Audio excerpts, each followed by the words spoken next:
matter where you come from, no matter where you're going, here's a place where you can take comfort in the knowing that whether if you come to stay a while or just passing through, this door is open to you. Come and let's be silent. Come and share a hug. Come, let's stay together. Come love and be loved. From the best out to the turn down, from the favorite to the abuse, this door is open to you. Come on in, come on in, come on in, come on in. The God in us recognizes the God in you. Whether you're black or white or gay or straight, Christian, Buddhist or Jew, this door is open to you. Good morning, Claremont Center for Spiritual Living. How are you this morning? We want to bless the pond newly established up here in the front of the chapel. Oh, you didn't know? No, bad fishing. However, we are aware and we will take action. Yes, because that's what we do. So I just want you to know I'm happy that you're here, that you braved the weather, although it's just lovely this morning. Just lovely. Beautiful skies, beautiful clouds, and you're here. So what could be better, right? I'm Robert Tracy, happy to welcome our friends that are online also. Everybody wave. Thank you for joining us. And give yourselves a little pat on the back for knowing that when you come here, you are filling yourself up. You are going to walk out the door feeling better than when you came in. And if not, we'll call it divine discontent, and we'll talk about that after. Okay? All right, so we're going to start with a little music. I'm going to invite you to stand up. The words are in your bulletin. Its spirit is in this house.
For there is within each of us that place of love, that place of joy, that place of peace that is unchanged by the world.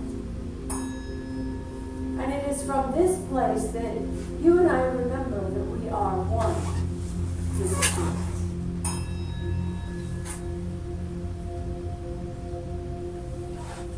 So in this oneness with Spirit, we recognize and we acknowledge that Spirit is moving in and through all things. All things. For without Spirit, these things would not be here. This planet would not be here. So we acknowledge and we recognize this reality, this moving and this flowing through this space with Spirit. knowing that I am one with this as well, that this same spirit, this energy, this magnificent force, as they called it in Star Wars, is moving through me, flowing through me, breathing through me. It's the very energy, the pulse of life that brings me here today. With this, we know, we recognize this magnificent truth that this very spirit that flows through everything is the reality of everything. It sounds a little bit out there, but the truth is that when we are in our natural space of being, when we are being what we're truly meant to be, that we move with, we flow with every moment. We open ourselves to new opportunities because we are receptive. We allow new ideas and experiences to move us, to move through us, to be with us. There is an opening that we move in our natural space of being, flowing with this, moving with this energy. It's amazing how when we move with this and allow it to be through us, we don't have to force a thing. We don't have to hold on to a single old idea. We don't have to push things away. We can simply move with the energy of life and go downhill and roll with things. What a great thing. How liberating is that? So we're grateful. We're thankful to understand that life doesn't have to be so hard and we don't have to hold on so tightly. We can allow this to move through us every moment. So we release this understanding through ourselves, to the world, knowing that this truth and this reality is right here and right now. And so it is.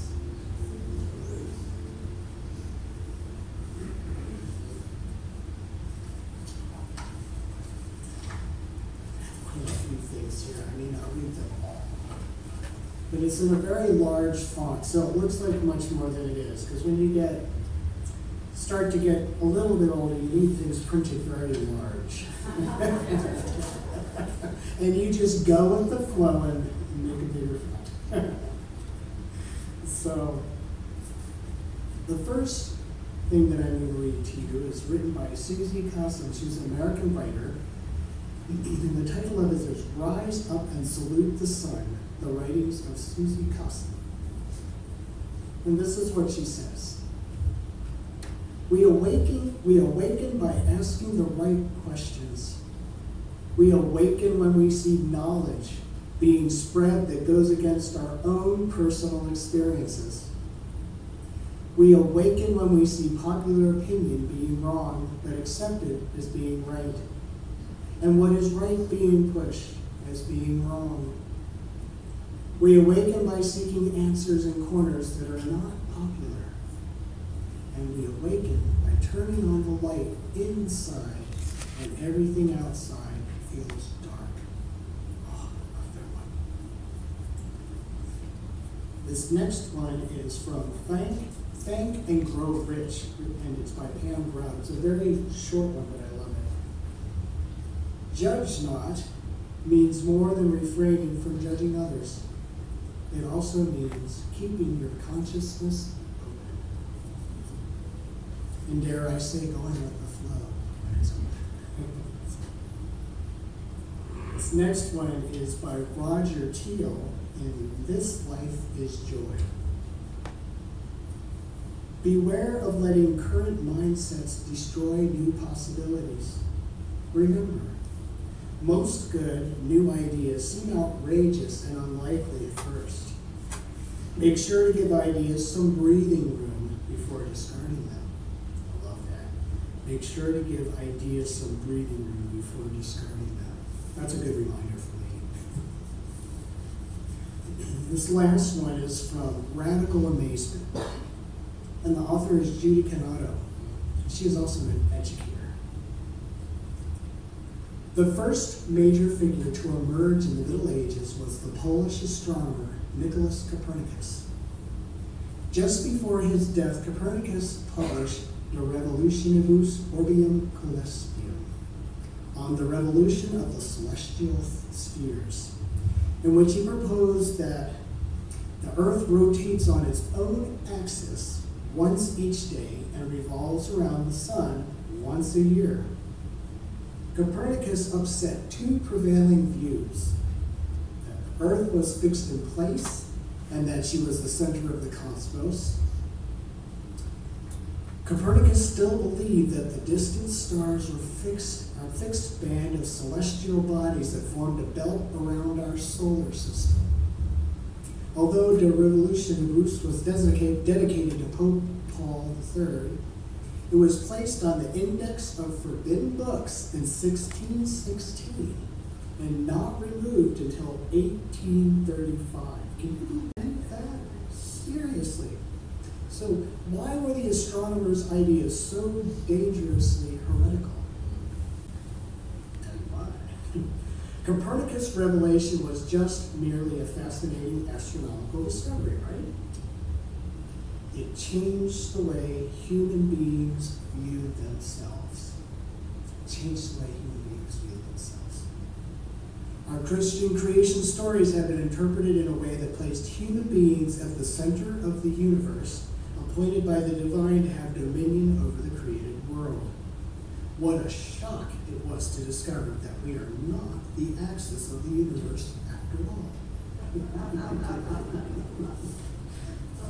Please come on up.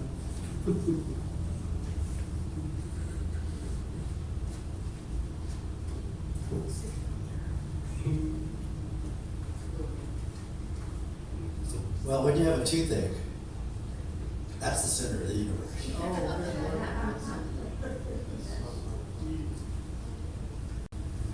Opinion, fact, truth. I was thinking about them and came to the realization that they're all connected. And why? Because we are all connected. And everything's connected. And the glue is God. So here's a song called Everything's Connected.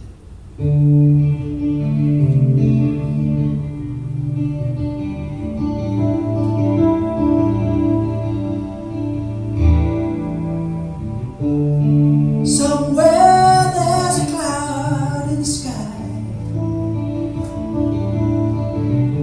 upon the wind of the beating wings of a butterfly, and in the air I hear a newborn baby's cry.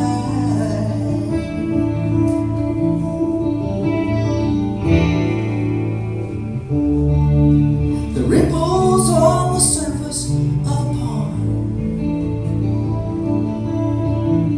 where did they come from? Where have they gone? From the before and into the beyond.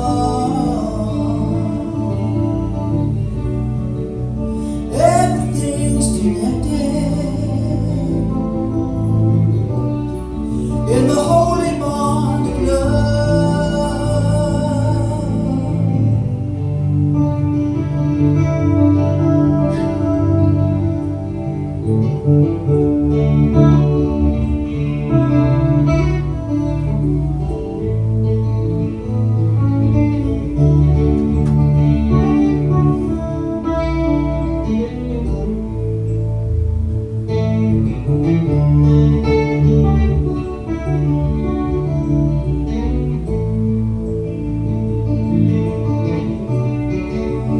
Everything's connected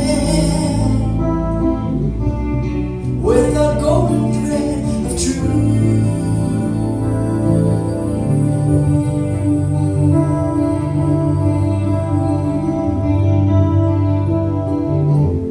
And you know it's been inside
I'm not going to speak until the flame comes. Aha. So we light the candle today for the storms, for the wind and the rain that clear the air. But even where there is destruction, what comes out of that is a way of rebuilding that is better than before. And for the clarity of vision that occurs when the air is clear. So may we bless every time the air gets cleared, whether it's ourselves, between each other, between nations, or just simply on a Saturday night. It's good, it's all good, and we are blessed by it. So we continue our conversation about loving the unlikable. And we're talking today about opinion, fact, or truth. And just starting with the summary, Ernest Holmes reminds us to keep our minds open at the top for a new influx of wisdom, which means maintaining receptivity to new ideas and perspectives while anchoring ourselves in enduring spiritual principles. It involves discerning truth from misinformation, fostering compassion across divides, and actively contributing to a more inclusive and harmonious world. So it takes discernment to decide between opinion, fact, and truth, and to know which one is which.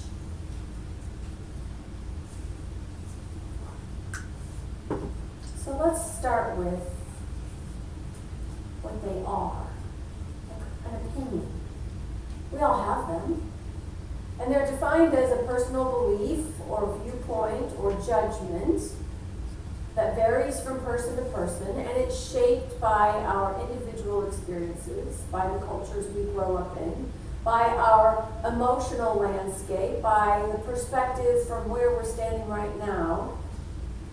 All of that allows us to form opinions about, or preferences about how we think things work, how we think they could be better, how you should be better, all of those opinions that we carry. They don't require any objective evidence, which is good because most of them don't always have them. So if you say to yourself that I think rock and roll is the best music ever, that's an opinion. That's based on you, your experience, your environment, what you like. And it may or may not match up with anyone else's. Now, if we're talking about facts, that's an objective statement, meaning it's about something out there that we can all look at, and it's supported by some kind of evidence and can be verified as true or false. Now, facts are true based on current knowledge, because of course we all know even in science things change, right? So who knows their history? Who knows what the time frame was for Copernicus versus Galileo? Because Galileo was my example today. Okay, we'll just assume they were close together, because he's got 1616. Okay. Yeah, oh no, 1473. 1473. And I'm not sure when Galileo was, it doesn't say. But that's okay. Because here's the thing. So he also said the earth revolves around the sun. He was also branded a heretic. He was forced to recant his statements, and he lived the rest of his life under house arrest. Well, facts change. New discoveries are made. New observations are made. We know more, we learn more, we're exposed to more. If we're curious, we look for more.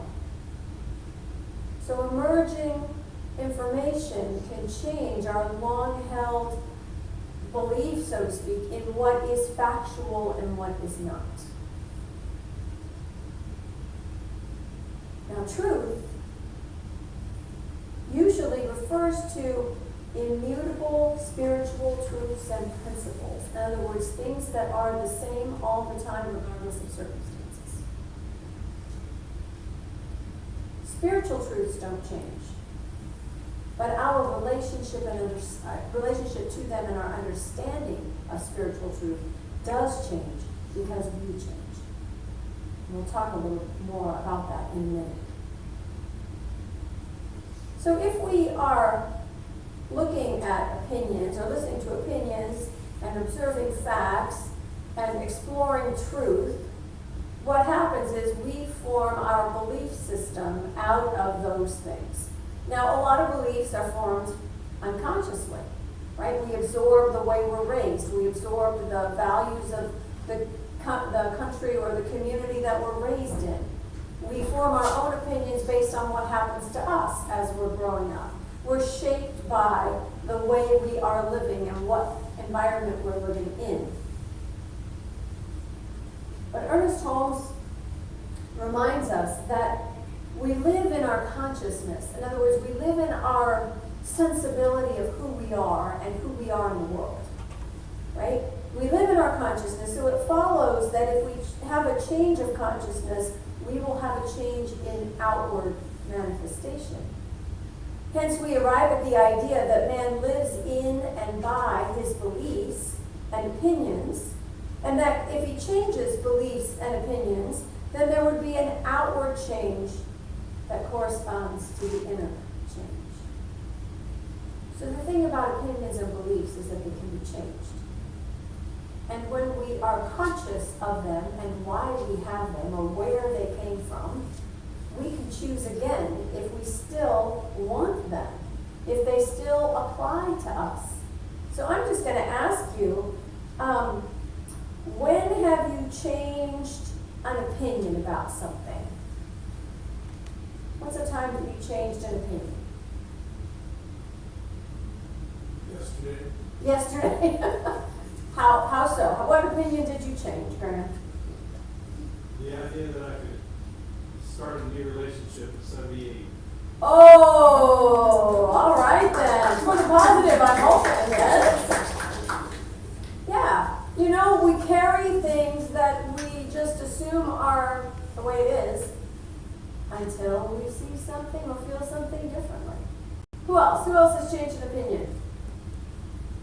Yes, Mary. When we first thought we moved to the chapel, I was totally against it. Totally against moving to the chapel when we first started talking about it. Then here we are. And here we are, and I totally embraced it. Totally embraced it. So our experience will also help us to change our opinions because we've got to at least be, it's like open to the, okay, well, I guess I'm sitting here. Let's see how it goes. Right? What else? You had your hand up. Yeah. I want my wife to drive yesterday. Oh! I'm stroke. It's not from a material driver. I had a stroke. Yes, she's in recovery from a stroke, and letting her drive is a big deal. And she did great. And she did great. So there you go. Things are changing. Vicki. I thought I could always make changes for everybody. Like, you should really be doing that. Thought we could change things for everybody and what they should be doing. Then I saw somebody talking, a very famous gal. Let them. This is your life. It's not mine. So do what the heck ever you want to do. It's none of my business. None of my business what they're doing. Let them be who they are. And let me embrace that. And let you embrace that. Let me stay in my own lane. Yeah, to stay in your own lane. So we shift, we change, we evolve. When we do it consciously, then we're moving in the direction we want to move in. When we pay attention, we can make new choices. You know, I think what's tricky about this is the way the lines are blurred between opinion and facts, especially in our current environment. And I think one of the benefits coming out of that is that because we know that people have strong opinions and that some places are presenting those opinions as facts, they've drawn conclusions and told the story the way they see it. Because it's happening so much, we know we have to pay attention. We know that we have to use spiritual discernment. We know that we have to, did I lose my mic? Okay. speaking loudly enough. So, we know that we have to pay attention and decide for ourselves if something is true as presented. Is it true for us? Is it just someone else's view? Because that's the thing about discernment and opinions and fact. They sort of create the conclusions we live with. And we forget that those conclusions are not set in stone. In and of themselves, they're not always the truth or the facts. If you define discernment, the first thing to recognize is that in today's world, we are receiving, the San Diego study said 34 gigabytes of data and information daily. Oh gee, I wonder why I can't keep it all straight. I wonder why I feel overwhelmed. I wonder why I want to put my head under my pillow and just stay there. Right? So that reminds us that our capacity to assimilate information, because we are human, is somewhat finite. And that it behooves us to filter what and how much we listen to, where we get it from. Staying curious in the process to not shut ourselves down to anything unlike us, but to stay open and see, is there something here for me? Something I can understand, something to be discovered. We know not all information we get is accurate. And so we are called upon to pay attention, to take it and check it out. If we're honest with ourselves in a relationship, we should be doing the same thing, right? Somebody says something, hurts your feelings, or makes you mad. Maybe before you assume you know what just happened and why, they hate you, or they don't like you, or they don't respect you, maybe you should ask first, hey, what was that? Hey, what did you mean by that? I'm not sure I understand. Maybe we should stay curious. Because that, even if it turns out to be a storm of an argument, is going to clear the air and give you some new insight, some broader perspective than what you had before. Opinions and facts make us draw conclusions based on our own perspective, based on the fact that we're aging, based on our experiences, based on the fact that we're moving all the time and it's different from over here than it was over there. We change all the time, and our job is to pay attention so that we can choose. Discernment is a fancy way of saying choose. Choose. Holmes reminds us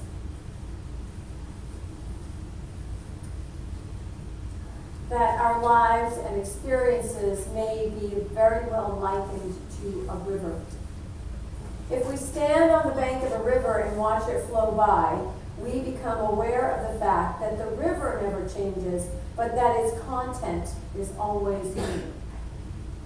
By analogy, we might say the purposeful, dynamic quality of life within us never changes, but the content of our experience of living never remains the same. We're always changing, and that's a good thing.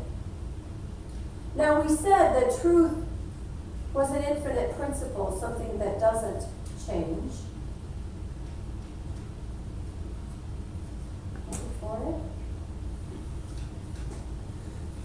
it. And Holmes has something to say about truth as well, of course. He says that we need to keep clearly in mind the difference between a fact, something that is evident and concrete, and a truth, which everlastingly is, whether we can see it or not.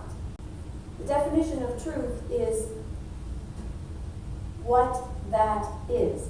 That which is, whether it's seen or unseen. Love is.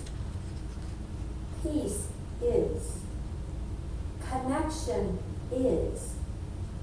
Those are truths. And make our choices in alignment with the truth and the values that we know for ourselves to be life-giving, then our discernment, our choices are all done in the name of love. Which means that even in an argument, there is love present. That even in the midst of destruction, there is healing happening.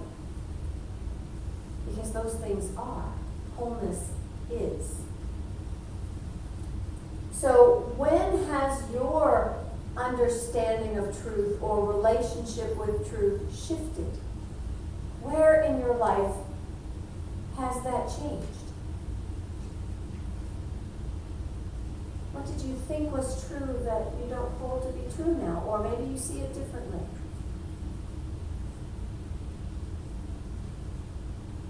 Yes? After what happened to me, I felt like I was never going to get the peace back. I was never going to do it right again. I'm sore forever. And I remember in still for it was a huge problem. And those things keep me out of the classroom. And I desperately wanted to be with my students. And I started to believe that was not going to be possible. Just wasn't going to be able to come back in. And it looks like it's not going to happen as fast as I'd like. It looks like I am finally getting back to the classroom. And so it changed my truth about what happened and where it was going to lead. So to say it again, for those of you that may not have heard, this is Kelly's talking about having had a stroke and believing at the beginning that she was not going to get things back, like her ability, her speech, her movement, her ability to drive, her desire to be back in the classroom as a teacher. And that is changing because she is recovering and it's getting stronger and can see the possibility that she will be back in the classroom. So oftentimes when we are interrupted in life by something we choose or something we do not, it's really easy to draw all new conclusions based on what's right here, right now, and forget that the horizon is much broader than we can see from any one point. That our spiritual work is to stay connected with what is true even in the unseen, to remember that all things are possible, that the body does know how to heal itself. Maybe it doesn't look the same as it was, yet life still exists, so what do we do now with this? We're always called forward. We can't help ourselves. Life says, go, come on, grow. Whatever it is, grow anyway. Grow because. Whatever happens to us, we grow because it happened. Thank you. Thank you for sharing that. I want to go back to the thing about how facts change, because I brought one of my own that I think is really important. I used to believe, as a fact, that it was required, and you had to put 2 spaces after a period when you typed. I don't know that I've changed my view of that fact just yet, although Word seems to want to help me do that. So I just offer that as a way that things happen in small and large ways. So when I get stuck with what I believe, or thinking something about you or about that situation, and I can feel that I'm in a reaction mode, right? I'm in a rut. I'm pushing the gas pedal. I just say to myself, 2 spaces. It's like, yeah, that may not be the whole story. That may not be complete. I may not be the same person I was when I made that opinion a fact for me. Okay. So we change. We change our beliefs, the things that we live by, based on our awareness, our willingness to make discerning decisions, and to truly make room for what's new. You know,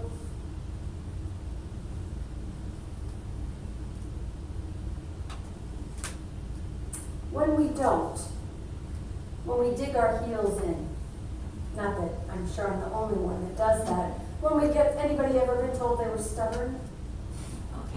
Oh, I'll take that as a yes.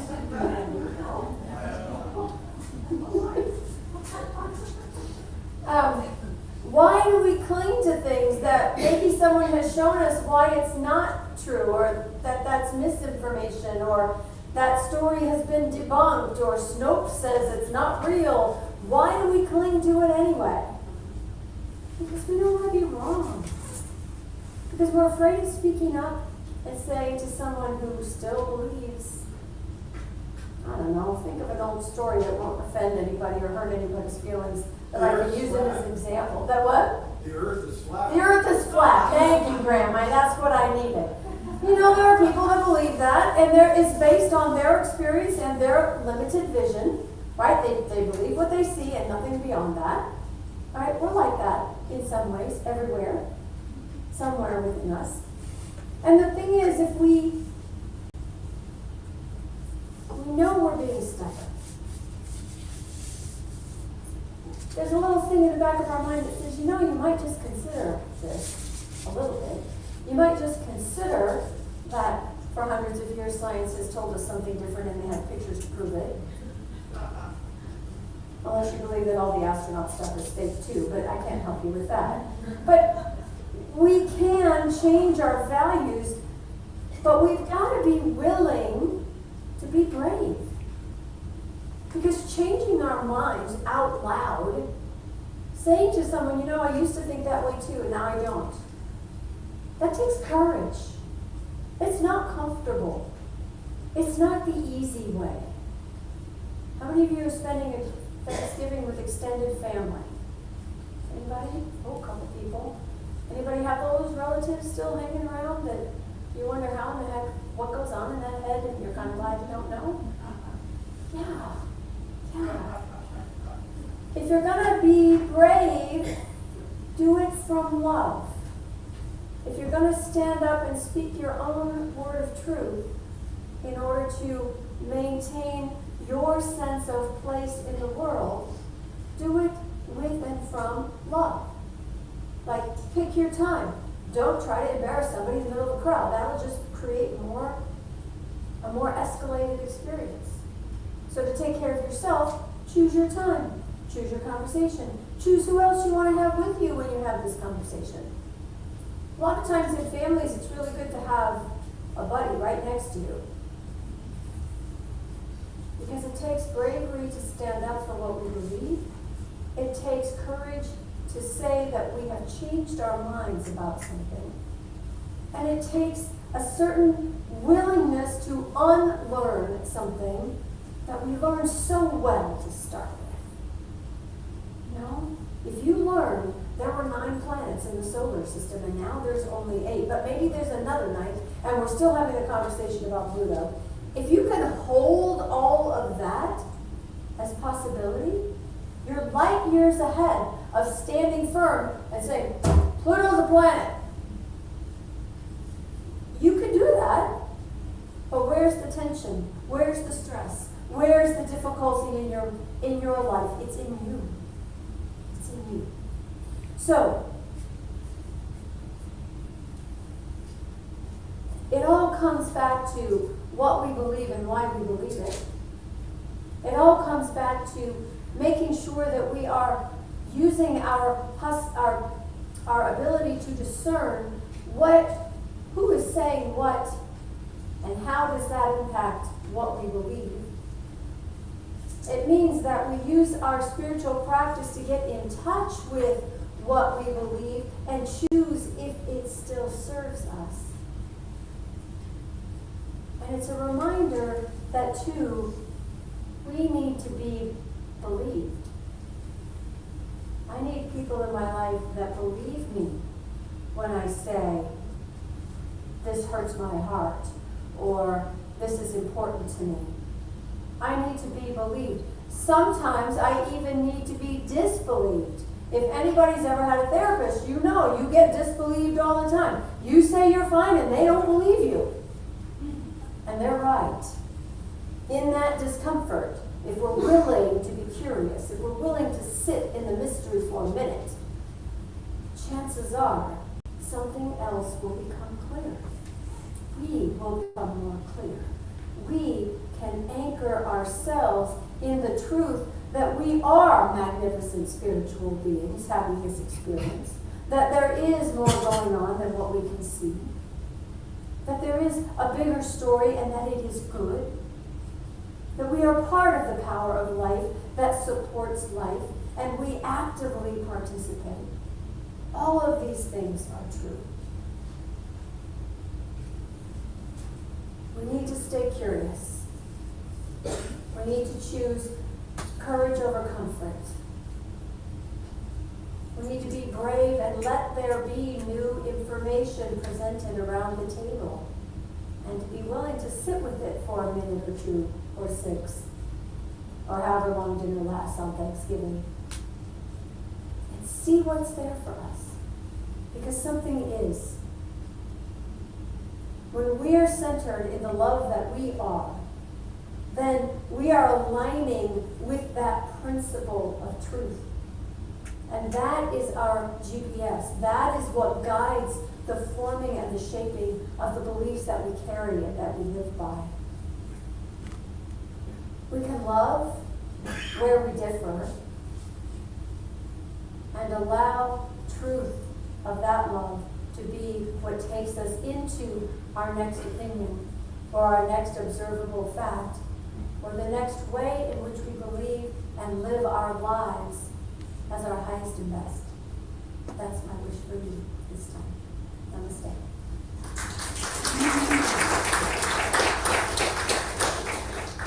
So I invite you to join me in centering ourselves.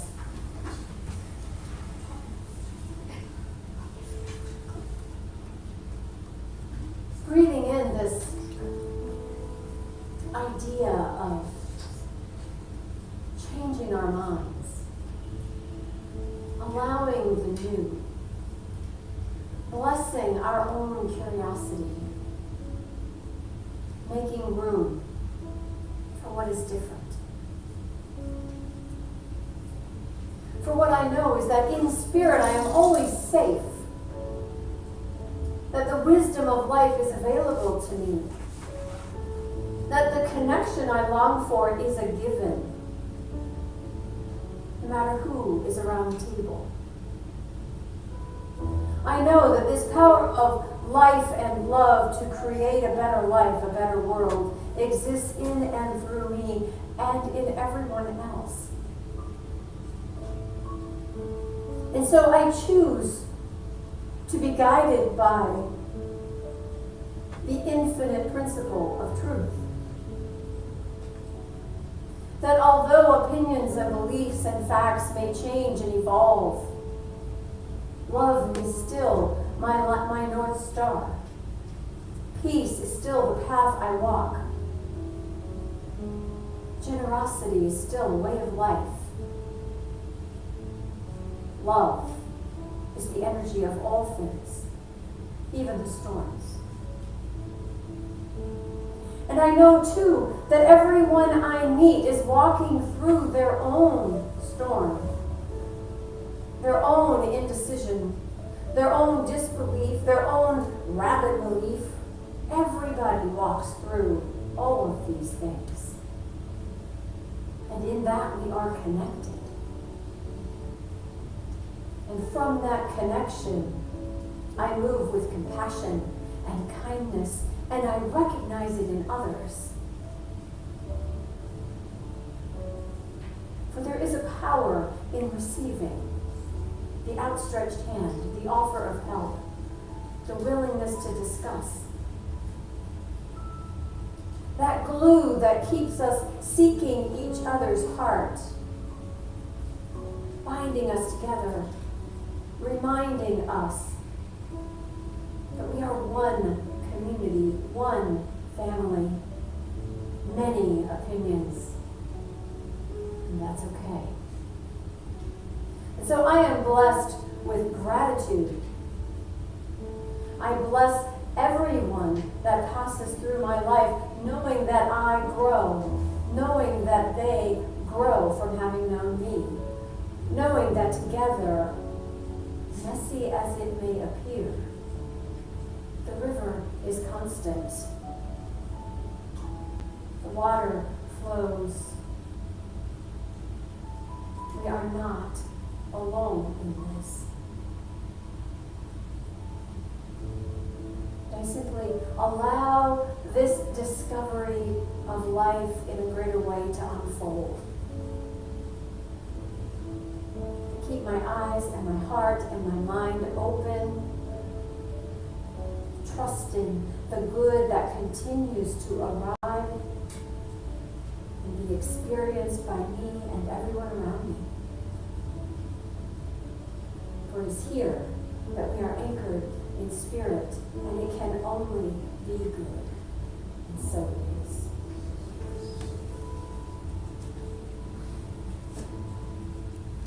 So I invite you to join me in our affirmation in your bulletin. Please repeat after me. Today I am brave enough to change my mind. And strong enough to let go of outdated beliefs. I remain open to exploring new perspectives. And so it is. So any flat earthers among us, this is your affirmation for the week. All right, let's welcome Rick Dale back up to the front, please. Have a little more music. Yeah.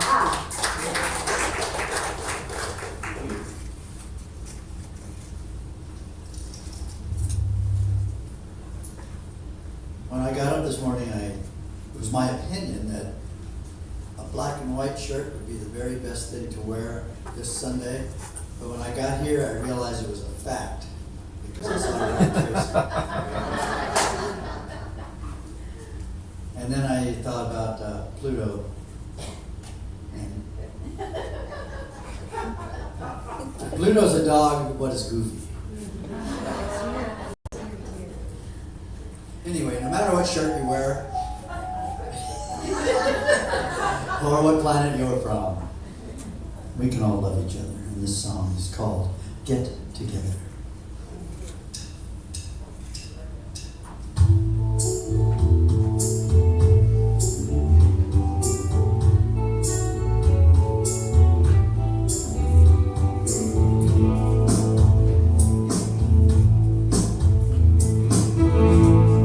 Love is but the song we sing, fear's the way we die.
Jeff. Hey, John. Yes. All right, let's invite our ushers forward, please. We have a lot to be grateful for, and in our gratitude, we are feeling the urge to give. Because it is in giving that we recognize just how much we truly have. And we are blessed. If you will, say with me our prosperity affirmation, which is in your bulletin. Divine love through me blesses and multiplies all that I am, all that I give, and all that I receive. I am prosperous now.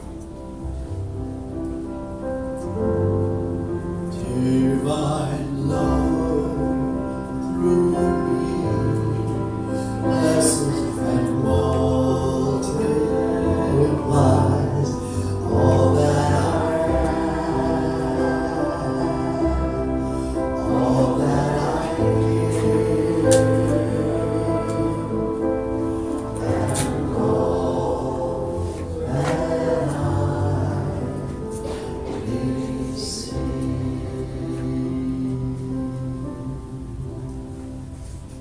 Thank you. All right, I do want to let you know as our first announcement that we do have giving summaries available for you after service. Reverend Mary has the stack. It's our annual Thanksgiving thank you for all that you do letter, and just a statement of where you are now if you're giving for the year. If we don't have it here in the room, we might have it next door. I tried to keep the ones that for people that aren't here on Sundays, so let me know if you don't get one, and we'll make sure that they get mailed out. If for anybody who might have missed it, we'll mail out the ones for everyone else. I want to thank Betty for our beautiful flowers this morning. Lovely, lovely, lovely. Our first announcement today is this afternoon at 1 o'clock in the sanctuary next door. We will be having a memorial service for Ellen Koff, a celebration of life for the woman of red dangly earrings and vests and dancing shoes. It'll be followed by a reception in Holmes Hall with lunch, and you're all invited, you're all welcome to come. That'll start at 1 o'clock. We have our Wednesday night meditation at 6:30 on Zoom with practitioner Lisa Burrows. That is always a delight. The link is in the e-blast that comes out every week. It's also on our website. Wednesday the 26th, that's the night before Thanksgiving. You know it's coming, right? Are you ready? Well, one way to get ready is to spend an evening at our interfaith service, which we are hosting this year in our sanctuary. It's always a lovely blend of different traditions, all talking about gratitude, from Native American to the Jewish temple participates, and the Lutherans and the Methodists and the Science of Minders. We're all very together, understanding that as different as we may seem, everybody knows gratitude. And it is a lovely service. There'll be music, there'll be choral performances, there'll be prayers, there'll be readings, and I invite you to come on Wednesday night. Bring your family, 7 o'clock. And bring a plate of cookies. Oh yeah, bring some cookies. We need some cookies. We don't have any cookie sign-ups. Come on, people, you do snacks really well. We know you do. We want to be good hosts, so we want to have snacks after service. And one of the ways we can do that is if everybody brings some cookies. There are sign-up sheets in the back and more information. There are flyers as well if you'd like to take home any wonder. C's Candy fundraiser, little half sheets, little QR codes. Have your friends zap the code and order online. It'll get shipped right to them. There's also order forms. Yes. I got my order already. And it's gone already. Yeah, right? Did I not tell you? You get your order now, you eat it all, you still have time to order again for the people you were supposed to be ordering for. Duh. Thank you. Yeah, they come really quick. There's a little flyer with pictures of things, and when you go online, it'll show you all the pretty little boxes. It does not cost any more than if you go to the store to buy them, and the difference is we make some money from every sale, which is a fundraiser for us that doesn't cost you anything extra. So it's a really fun way to support the community and to eat chocolate at the same time. There's also a Facebook post to share. Oh, right, there is a Facebook post of the same flyer and information. If you share it on your page, all your friends will see. You know all those people you had to buy Girl Scout cookies from earlier in the year? Yeah, you should be hitting them up. And if you put it on Facebook, you just put a little note at the top saying, you know who you are, and you know you want this. And if you don't like chocolate, there's gift cards. There's gift cards, there's gift certificates, there's peanut brittle and suckers. I mean, there's something for everybody. All right, also coming up, we have little flyers and tickets for our dinner dance on December 6th. That's a Saturday night at 5:30. It's $30 a person. It's Italian, so you can't go wrong with the food. And there'll be music, raffles, silent auction items. You know, we know how to do a party at Christmas time. Dancing. Did I mention the dancing? Dancing. So bring your dancing friends. Remind them that they have to eat anyway. They might as well come eat at our place. It'll be great. And like I said, flyers in the back, tickets in the back. Who's selling tickets? Sally's got tickets. All right, Sally's got tickets for sale. Sue's got tickets. No, you can see me if you need to pay by credit card. Oh, right. Thank you for that. Any credit card payments can go through our Square system, which we use in the bookstore, but we can use it for pretty much anything. So we just have to make a note that that's what it's for, so we post it correctly. All right. Reiki share was this last weekend. The next one is December 20th. A nice way to settle your body down before the big holidays, right? Good energy is always welcome. Reiki is a great way to get good energy. Let's see. We have a workshop coming up on November 22nd, which is a Saturday from 10 to noon here in the chapel. This is the treatment board workshop. This is like a vision board, but it's like a spiritual mind treatment, the type of prayer that we use that affirms the good we desire is already ours. And one of the ways to keep your intention in front of you is to do it with pictures and words and put it on a board and hang it in your house where you can see it. So these little flyers have a little example, tell you all about it. If you have questions, talk to Nisa. She's here today. She'll be in the back answering your questions. There is a sign-up sheet. You do not have to be an artist. You don't even have to have your own glue stick. Just show up. Now, if you have something you know that you want to see in your life, bring a picture, bring a word. We'll put that smack in the middle and decorate all around it, okay? All right. So that's Saturday, November 22nd at 10 o'clock. I think we're good. I'm good. Anything else? All right. Let's stand up, move to the side, and sing Eddie Walker Jr. Take a look at the person next to you. Say God loves you and I love you. Now feel the love in the sanctuary.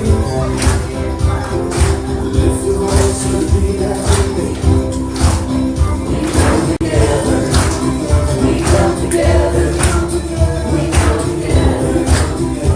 In the name of love. From every walk of life. Every walk of life. Every dream and color. Every dream and color. We should leave tonight.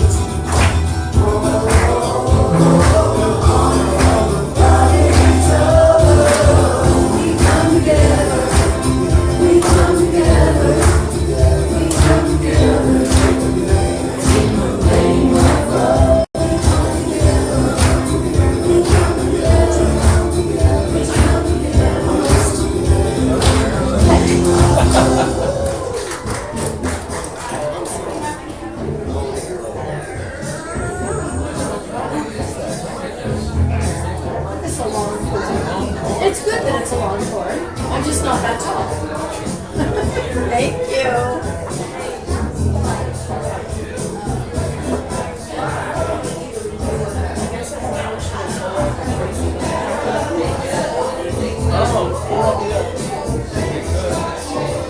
I noticed that I'm getting a lot of notices of videos or recordings or something on the Facebook